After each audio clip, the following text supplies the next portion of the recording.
Hi పిల్లలు, చిన్ని కథలు ఛానల్కి స్వాగతం. ఈరోజు మనం సీక్రెట్ డోర్ ఇన్ లైబ్రరీ అనే ఒక కథ గురించి తెలుసుకుందాం. ఒకరోజు మీరా ఒక లైబ్రరీకి వెళ్ళింది. అది ఒక పురాతనమైన గ్రంథాలయం. అందులో వేల సంవత్సరాల పురాతనమైన పుస్తకాలు కూడా ఉన్నాయి. ఆ లైబ్రరీకి వెళ్ళడం ఇదే మీరా మొదటిసారి. అక్కడ ఉన్న పెద్ద పెద్ద పుస్తకాలు చూస్తే మీరాకి ఆశ్చర్యంగా అనిపించింది.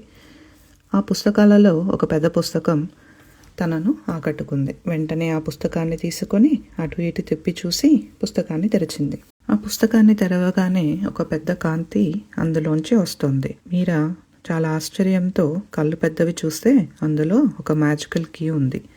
వెంటనే ఆ కీని తీసుకొని తను లైబ్రరీ అంతా తిరిగి చూసింది. అక్కడ ఒక చిన్న మ్యాజికల్ డోర్ కనిపించింది తనకి. ఆ కీని అందులో పెట్టి ఓపెన్ చేయగానే ఆ డోర్ ఇంకొక ప్రపంచంలోకి మీరాని తీసుకెళ్ళింది. అక్కడ లోపలికి వెళ్ళి చూస్తే చాలా పుస్తకాలు గాలిలో ఎగురుతూ ఉన్నాయి. అందులో నుంచి ఒక పుస్తకం, హాయ్ మీరా, పుస్తకాల ప్రపంచానికి స్వాగతం అని చెప్పింది. మీరాకి చాలా ఆశ్చర్యం వేసింది. అక్కడ చాలా పుస్తకాలు అలా ఎగురుతూ ఉండడం చూసి ఒక్కొక్క పుస్తకాన్ని చూస్తూ చాలా సమయం అక్కడే గడిపింది. ఇంకా తను ఇంటికి వెళ్ళాలి అనుకొని ఆ మ్యాజికల్ డోర్ దగ్గరికి వస్తే అదేమో తెరుచుకోవట్లేదు. అప్పుడు ఇందాక మాట్లాడిన పుస్తకం మళ్ళీ వచ్చి మీరాతో, నువ్వు వెళ్ళాలంటే ఒక పజిల్ సాల్వ్ చేయాలి, అదే ఒక పొడుపు కథ విప్పాలి అని చెప్పింది. ఆ పొడుపు కథ ఏంటంటే, నాకు ప్రాణం ఉండదు కానీ నేను పెరగగలను, నాకు ఊపిరి ఉండదు కానీ గాలి నాకు అవసరం, ఏంటి అని అడిగింది.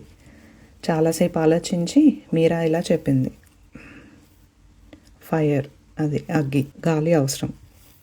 అప్పుడు వెంటనే ఆ తలుపు తెరుచుకుంది. అందులో నుంచి బయటకు వచ్చి మీరా చాలా ఆశ్చర్యంతో కొద్దిసేపు అలానే అక్కడే కూర్చుండిపోయింది. తర్వాత ఇంకా ఇంటికి వెళ్దామని లేస్తే అప్పుడు తన పాకెట్లో ఏదో ఉన్నట్టు అనిపించింది. చూస్తే ఒక గోల్డెన్ బుక్ మార్క్.